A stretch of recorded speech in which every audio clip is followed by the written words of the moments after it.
Is this all the BMW anybody needs? Now, I know if you watch my 530e video, that was the one I said, that's the 5 Series everyone wants. But then I forgot about the touring, didn't I?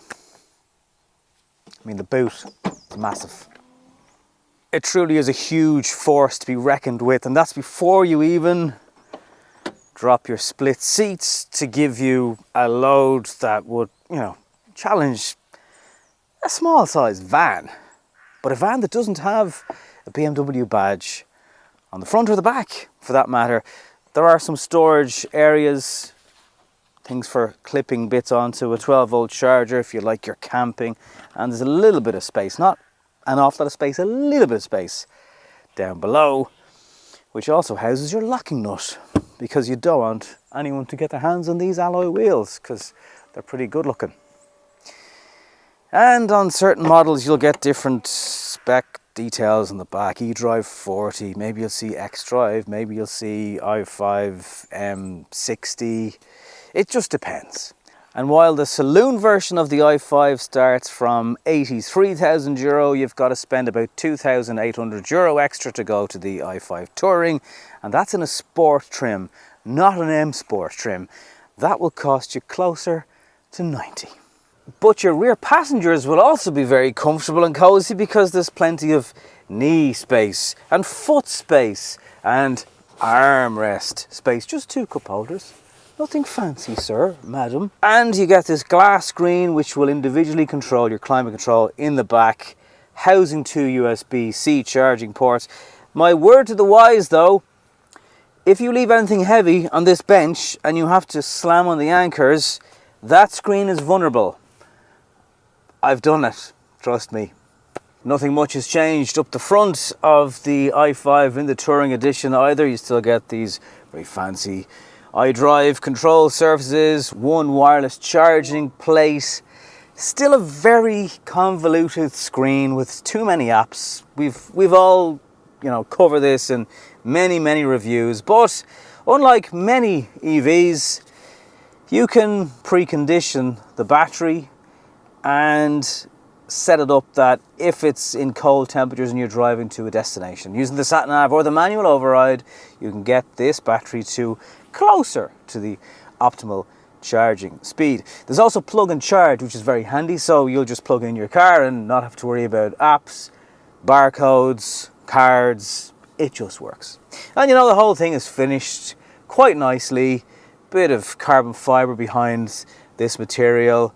The interior ambient lights can change to many different colors, including bright red if you've managed to stick on your hazards, and head-up display, good graphics, nice steering wheel, yada yada yada. It's all the same. But what is the i5 Touring like to drive? Let's talk about economy then. Starting off 19, maybe 18 if you're lucky, kilowatt hours per 100 kilometers. It doesn't have a small battery, so that should be all right. But I'm actually on the way to a fast charger now, 200 kilowatt charger. I've manually, even though it's 14 degrees, I've done the override and the precondition the battery. So hopefully that will help with our charging speed. We're going to see what the charging curve on the i5 Touring is like. Now, by the time I get there, I'll probably be 30-something% state of charge. Still not as low as they'd like you to be for truly optimum charging speeds. I never say this in a kind of great way, but I have been lucky enough to own some really nice petrol BMWs over the years, and diesels, a couple of 640, 635 diesel engines. And yeah, it is different. Of course it's different. It's an EV. There's no engine sound, for example. It still drives like a BMW. It like they haven't just thrown the baby out with the bathwater and said, right, we're EVs now and tough. Oh, I also like that it will scan the traffic signs for you, including red and green lights. And as the light goes green, it will beep. Just to remind you to beep at the person in front who's probably like this on their phone, not looking at the traffic. And on the performance levels, when you floor it, you genuinely get a shove in the back. Your passengers who aren't expecting it will go, oh, whoa, slow down. And then if we got grip, well, it's rear wheel drive, so there's still the danger of the i5 trying to catch you out if you're not careful in the wet or whatever. But overall, have not found the touring version wanting for grip. It does have very wide tyres on the car, which I imagine are not exactly fun to replace cost-wise.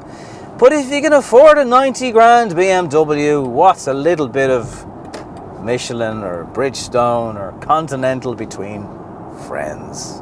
Good mirrors, cyclists or motorcyclists there, blind spot warning to tell me that he was approaching as well. And this thing will happily, obviously, sit on a motorway at 100 kilometers an hour, and yeah, it might be just creeping into the 20s. There's no doubt there are more efficient EVs out there, and if conditions allow, you just squeeze the throttle and all of a sudden you're doing different speeds. I do notice other vehicles though through the windows. I think if you wanted to go for the double glazed option, that might be worth considering. Kind of surprised at that. Like, there's a truck and I can hear the straps on the side of that truck flapping in the wind as I go by in my very fancy BMW. Oh look, driving on the left on a motorway because there's nothing to overtake.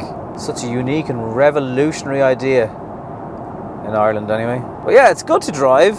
Handles alright. I mean, it is a touring, so like, yeah, you know, you're not going to be driving like an M5. Speaking of which, even that's now also a plug-in hybrid. I was also at a BMW event recently, and they said they checked the entire UK network and asked their dealers, have you replaced an entire battery on a BMW that was an EV?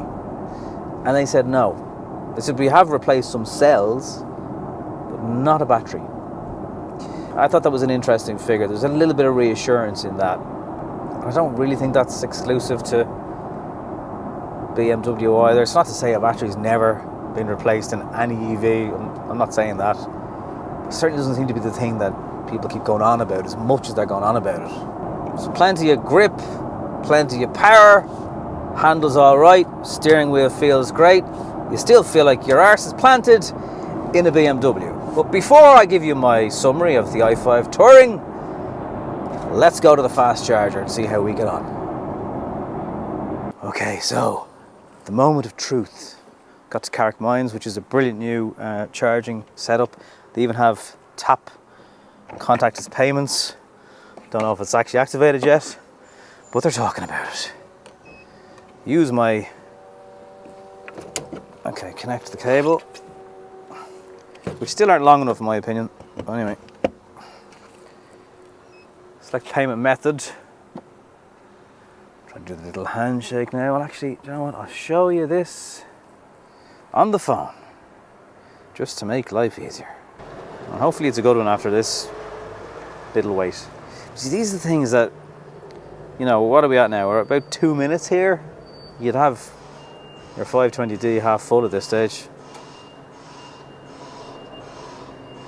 Come on, little fella. Come on. Come on. Oh, we're up and active. 2.4. What a time to be alive, folks. Come on, what are you going to give me here? Preconditioned. Did do a decent amount of preconditioning actually. It was on even though it's quite warm, temperature wise. Ooh.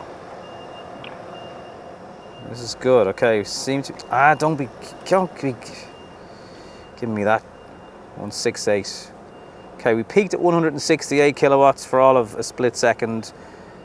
And we're hovering in the 150s now, which is still all right, not the full capacity of these chargers. It's now 134 kilowatts. Bearing in mind the state of charge was still barely over 40%, so would have liked to see that about 20 to get faster charging speed, but I think 132, and it's maintaining, 131.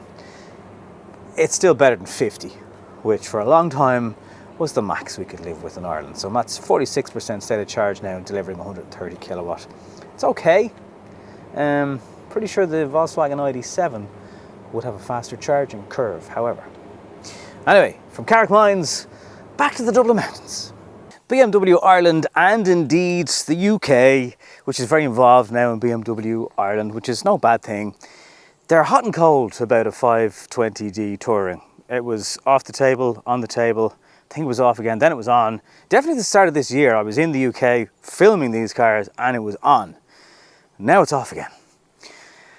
I don't know, maybe even a 530E in Touring would be a thing, but for the moment, if you want to go electric and you want loads of space and still style, it still drives pretty much like a BMW. It's got loads of power.